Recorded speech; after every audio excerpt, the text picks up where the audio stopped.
Bonjour à tous. Déjà, je voulais vous remercier d'être aussi nombreux pour assister à la présentation Novos sur la thématique de l'économie circulaire des batteries lithium-ion. Donc, dans laquelle nous allons vous présenter comment Novos donne une seconde vie aux batteries lithium. Donc, seront présents lors de cette conférence Hélène Da Silva, donc qui est responsable logistique Novos, ainsi que Grégoire Hénin, fondateur de Micromobilité France et également vice-président de la Fédération des professionnels de la micromobilité, donc qui se développe, comme vous savez, en France de façon exponentielle.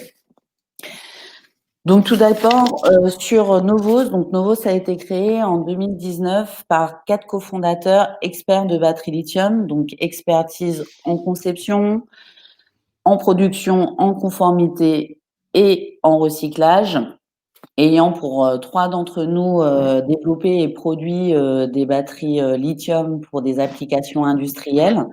Donc, par exemple, dans l'automobile, avec des clients fabricants de voitures tels que Lotus, Ferrari, Aston Martin et bien d'autres, mais également en marine avec une grosse propulsion hybride et tout électrique, hein, notamment pour équiper les péniches donc sur les canaux d'Amsterdam. Hein, comme vous savez, il y a une conversion qui se fait à l'heure actuelle dans toutes ces industries-là. Donc, on a pu développer lors de la dernière décennie voilà, notre expertise vraiment lithium sur des applications telles que celle-ci. Mais également au sein de Novos, un fondateur donc qui est Jan Bartels, qui a créé le premier éco-organisme en Hollande sur les batteries portables. Et donc, qui a pu aussi ajouter cette expertise qui n'était pas au sein de Novos, au sein des autres fondateurs, sur aussi toute la gestion et la considération de l'après-vie des batteries lithium. Donc, voilà. Donc, nous allons commencer tout d'abord en exposant le souhait de Novos. Novos s'est créé afin de pouvoir accompagner les professionnels sur les différentes solutions qui peuvent être développées par rapport aux batteries lithium, qui sont vraiment très vastes, avec notamment la création d'une économie circulaire qui soit l'équilibre entre l'environnement, le social et l'économique. Donc, l'une de ces solutions étant la réparation et le reconditionnement des batteries lithium pour la micromobilité. Grégoire pourra nous en parler un petit peu plus sur son intervention. Il y a effectivement, au vu de l'émergence à l'heure actuelle que nous sommes en train de vivre dans les différentes villes de la micromobilité douce, un fort besoin de batteries lithium et de répondre aux différentes questions et besoins des professionnels dans ces secteurs, qui soient fabricants de batteries, fabricants de vélos, de trottinettes, voilà, de tous les équipements, mais aussi importateurs, bien sûr gestionnaires de flotte, comme on peut le voir avec l'extension des différentes flottes dans nos villes à l'heure actuelle. Nouveau, ça a donc pu développer avec tous ces acteurs et répond surtout à leurs besoins grâce à cette expertise, encore une fois, poussée, technique, et avec une vision bien particulière qui est pour nous de trouver un équilibre entre l'environnement, le social et l'économique. Puisqu'une économie circulaire durable ne peut se faire uniquement en trouvant un intérêt également économique pour ces différents acteurs qui opèrent dans ces marchés. Donc, je vais vous lister un petit peu les différents axes qu'on a donc sur ces 3 points. Qui va vous permettre de comprendre, d'assimiler du coup la stratégie Novos dans le but de développer vraiment une économie circulaire durable. je vois que vous commencez à poser des questions. On va bien sûr essayer de toutes les traiter en fin de conférence. Si toutefois on ne pouvait pas, du fait du temps, en traiter certaines, on ne manquerait pas d'y revenir lors de contacts ultérieurs qu'on pourrait avoir ensemble. Donc tout d'abord, l'environnement, parce que je pense que maintenant il y a une prise de conscience de plus en plus importante en Europe et dans le monde, de savoir, voilà, on développe certains marchés qui ont un fort impact environnemental et il faut aussi se positionner pour réfléchir ensemble et construire des solutions qui vont permettre de réduire cet impact environnemental. Donc, sur la réduction de l'impact environnemental des batteries, comme je vous signalais auparavant, une des solutions Novos est la réparation et le reconditionnement de ces dernières. Grâce à cette réparation et ce reconditionnement, on va du coup pouvoir limiter l'extraction de matières premières. On voit par exemple sur la gestion de SAV, voilà, des extractions qui se réalisent pour confectionner de nouvelles batteries, essentiellement pour gérer ce service après-vente. Donc, on réfléchit du coup grâce à ces nouvelles possibilités et se positionne de façon forte sur voilà, une réduction de matières premières, du moins pour cette gestion-là. Limiter aussi les déchets en réutilisant les pièces détachées. Donc on connaît, voilà, c'est pas nouveau, le service après-vente, on répare des batteries, elles sont bien souvent réparées par des pièces neuves, donc qui, encore une fois, vont générer une extraction de matières premières et une production pour créer ces pièces détachées. Là, on va donc avoir une vision de réutilisation des pièces, donc sur des batteries qui ne sont plus réparables, pour les reconditionner sur des batteries qui le sont, mais aussi en limitant la logistique. Donc la logistique aussi bien de l'envoi du coup de ces batteries SAV des fabricants de batteries lithium, donc qui sont majoritairement à l'heure actuelle en Asie, donc en permettant un déploiement logistique de batteries réparées en Europe, donc une réduction du CO2, et en limitant aussi la logistique européenne grâce, par exemple, au développement à l'heure actuelle de 2 unités opérationnelles Novos, donc une qui est située en Hollande et l'autre qui est située en France, et donc voilà, qui permet vraiment de traiter les marchés localement au plus près des besoins, au plus près des clients, avec demain d'autres unités opérationnelles qui vont pouvoir se déployer dans d'autres pays comme l'Allemagne, l'Italie, dans les différents pays qui pourront avoir un besoin sur ce type de développement d'économie circulaire. Donc voilà un petit peu pour le côté environnement qui est vraiment très vaste au niveau des possibilités et des leviers qu'on peut avoir sur cette réduction de CO2 et de déchets.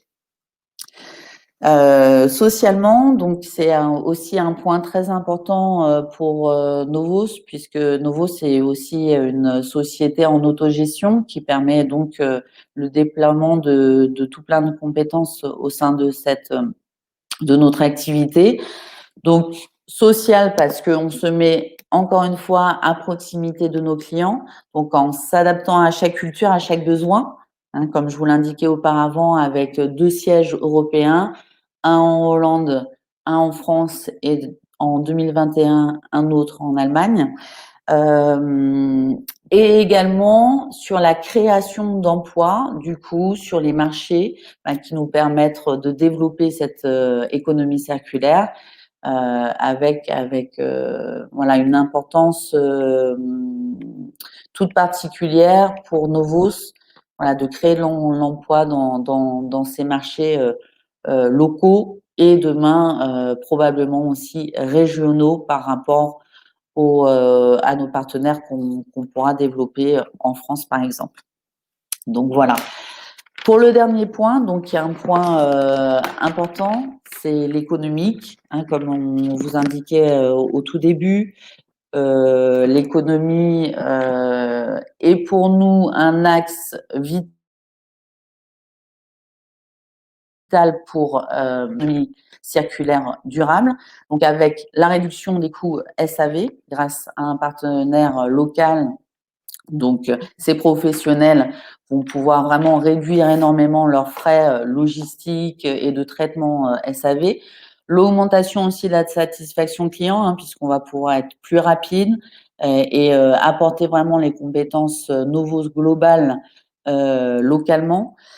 Donc en réduisant encore une fois les coûts et en permettant la fidélisation de leur clientèle et aussi en créant un nouveau business model, donc sur l'émergence de ces marchés reconditionnés, de produits reconditionnés, comme on voit sur les portables ou l'électroménager, donc en pouvant aussi proposer la vente de batteries réparées et reconditionnées qui vont vraiment créer un marché parallèle à cela.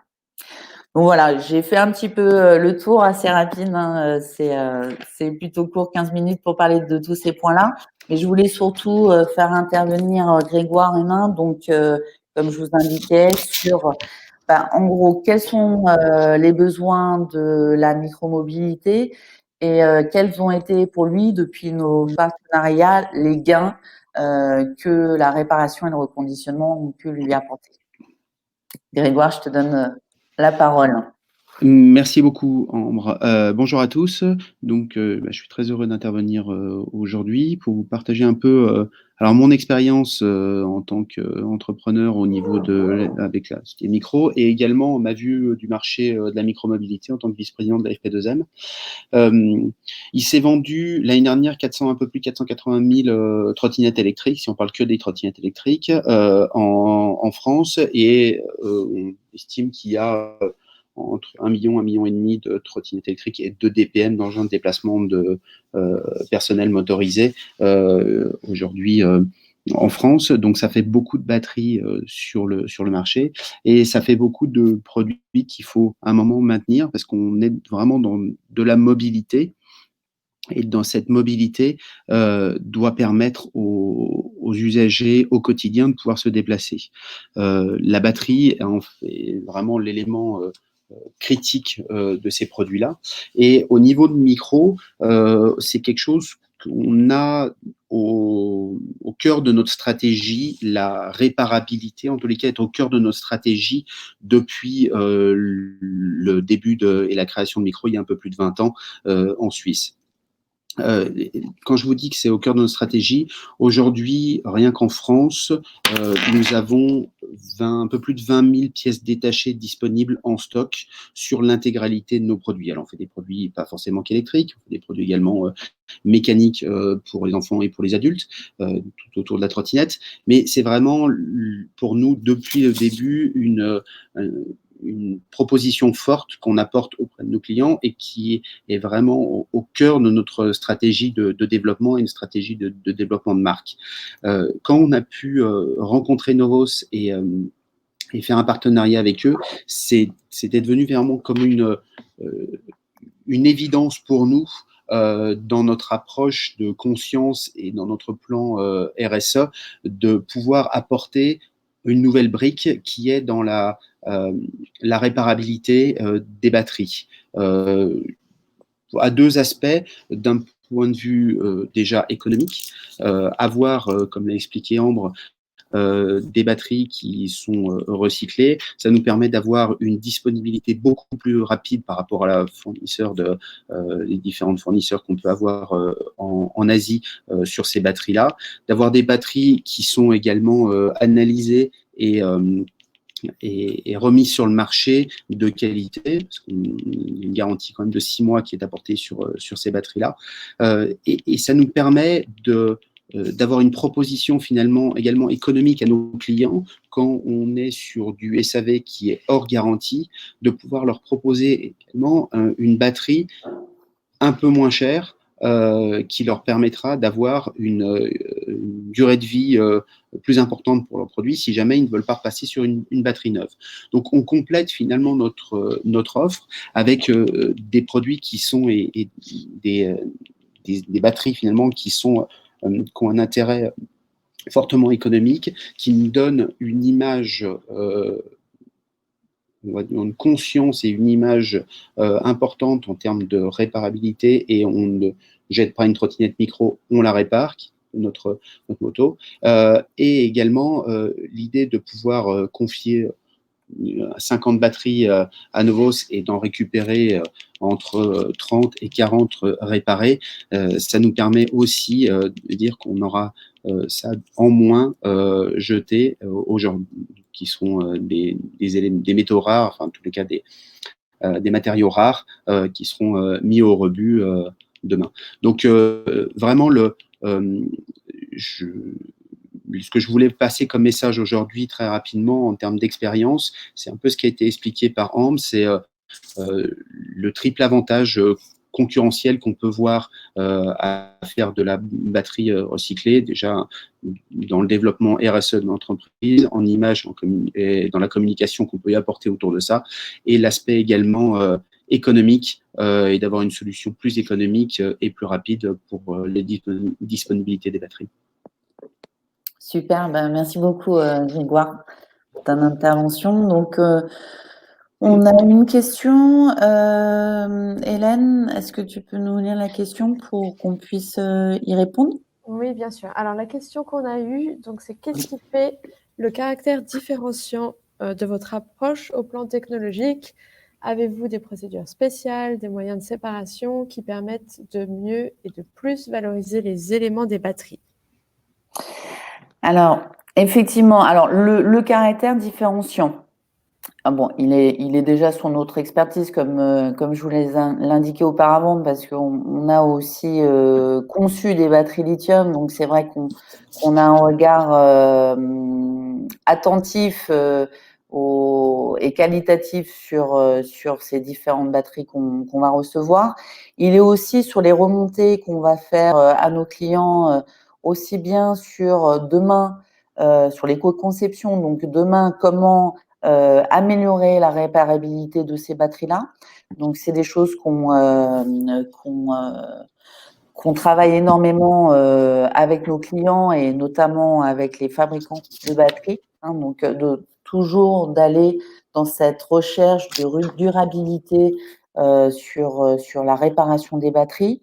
Il est aussi sur les remontées au niveau sécurité, hein, comme vous avez les batteries au lithium, comme toute batterie contient de l'énergie, et du coup cette remontée technique qu'on peut faire aussi à nos clients sur leur cahier des charges, leurs attentes pour demain au niveau de la gestion de l'électronique pour augmenter sans cesse la sécurité qui peut être réalisée grâce à ces contrôles. Donc voilà, c'est un petit peu toute cette globalité, mais encore une fois, cette approche différenciante, elle se trouve aussi dans toute l'offre Novos, hein, donc la réparation et le reconditionnement étant un axe, avec aussi l'accompagnement, surtout l'accompagnement transport, stockage des batteries, où on a énormément de discussions, et pour nous-mêmes, nos usines à ce niveau-là, c'est vrai qu'il nous est facile du coup de faire ces remontées et de pouvoir accompagner les professionnels sur leur montée en compétences. Encore une fois, pour les rendre aussi indépendants par rapport à ça, et que demain, ils puissent aussi monter en exigence par rapport à leurs fournisseurs. On a effectivement des procédures spéciales et des moyens de séparation, de tests de composants, etc. Donc, je vais pas pouvoir entrer dans tous les détails à ce niveau-là, mais on développe des systèmes automatisés, bien que la première ressource nécessaire à ce niveau-là, c'est vraiment les techniciens, les ingénieurs qui vont pouvoir travailler. Mais le but de nouveau, c'est aussi de préparer les marchés à ce niveau-là, sur ces besoins, au sein de Novos, mais au sein de d'autres entreprises aussi, donc de pouvoir former les jeunes et les moins jeunes sur ces nouvelles technologies pour que demain, cette économie circulaire puisse se pérenniser. On travaille notamment sur des projets avec différents éco-organismes pour aussi faire une chaîne de valeur à ce niveau-là et proposer un autre système demain qui pourrait naître sur la gestion des collectes, notamment sur les batteries de type trottinette et vélo électrique, qui ne peut pas être semblable à la gestion des batteries portables du fait de la sécurité, du fait aussi du gros avantage de valorisation de ces produits grâce à leur réparation. Donc voilà, c'est beaucoup de projets, beaucoup de choses qui se font en partenariat avec l'écosystème déjà existant et on est très fiers de pouvoir en faire partie. Donc voilà, j'espère que j'ai répondu à cette question. Hélène, est-ce qu'il y a d'autres questions? Rapidement, on a une autre question. En fait, donc, la question est: qui est le responsable sur le plan réglementaire de cette nouvelle batterie reconditionnée? Alors, le producteur reste propriétaire de ces batteries, donc on intervient vraiment en termes de service en même temps, vu que ces batteries ne sont pas déchets, mais vraiment sont au stade de produits devant être réparés, de la même façon que vous l'avez donc sur d'autres produits, comme on indiquait auparavant, comme les téléphones portables ou d'autres produits maintenant qui se reconditionnent. Donc, et les batteries, donc après réparation, retournent au sein de leurs propriétaires professionnels qui vont eux du coup les dispatcher soit pour un retour SAV, soit effectivement pour une vente d'un produit reconditionné. Et nous travaillons avec des éco-organismes pour les pièces qui n'ont pas pu être réutilisées, donc pour qu'elles puissent retourner dans le cycle de recyclage, donc les accords qui ont encore été conclus entre le professionnel qui nous confie donc ces batteries-là et l'éco-organisme avec lequel il travaille, ou recycleur, afin qu'ils puissent collecter, comme dans d'autres points de collecte qu'ils pourraient avoir en France ou autre part, les pièces non réparées. Donc voilà. Est-ce qu'on a d'autres questions, Hélène? Non, pour l'instant, ce sera tout. Et j'ai bien peur qu'on arrive à la limite du temps aussi. Oui, tout à fait. Encore merci beaucoup pour voilà pour cet moment concernant l'économie circulaire des batteries lithium et les solutions Novos sur ce plan-là. Vous aviez en début de slide mes coordonnées. Peut-être que Hélène, tu peux juste remettre vite fait la slide 1.